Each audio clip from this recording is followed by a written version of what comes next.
যখন তুমি নিজের রক্তের মানুষের দ্বারা কষ্ট পাবে, তখন তুমি একবার নবী ইউসুফ আলাইহিস সালামের কথা মনে করো। তিনি কিভাবে নিজের ভাইয়ের দ্বারা প্রতারিত হয়েছিল। যখন তোমার বাবা মা না বুঝে তোমার বিরুদ্ধাচরণ করে, তখন নবী ইব্রাহিম আলাইহিস সালামের কথা মনে করো। তার বাবা তাকে আগুনে নিক্ষেপ করায় ভূমিকা রেখেছিল। যখন তুমি সমস্যা থেকে পরিত্রাণের জন্য কোনো পথ পাবে না, তখন ইউনুস আলাইহিস সালামের কথা ভেবো। তিনি কতটা সময় তিমি মাছের পেটে আটকা পড়েছিল।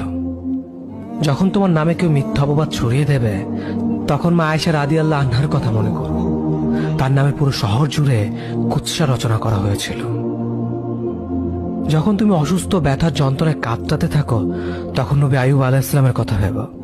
তিনি ভয়ঙ্কর এক ভাইরাসজনিত রোগে আক্রান্ত হয়ে তোমার থেকে বেশি কষ্ট পেয়েছিল।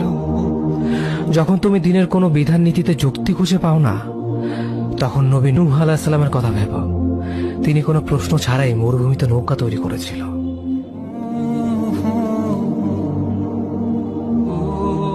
যখন তুমি আত্মীয়স্বজন, পরিবার, বন্ধু বান্ধবের কাছে হাসির পাত্রে পরিণত হও, তখন তুমি শেষ নবী হযরত মুহাম্মদ সাল্লাল্লাহু আলাইহি ওয়াসাল্লামের কথা ভেবো। রাসূল সাল্লাল্লাহু আলাইহি ওয়াসাল্লাম বলেছিলেন, সবচেয়ে বড় পরীক্ষা দিয়েই সব থেকে বড় পুরস্কার আসে। যখন আল্লাহ কাউকে ভালোবাসেন, তখন তাকে পরীক্ষা করেন, এবং যে এই পরীক্ষাগুলো মেনে নেয়, সে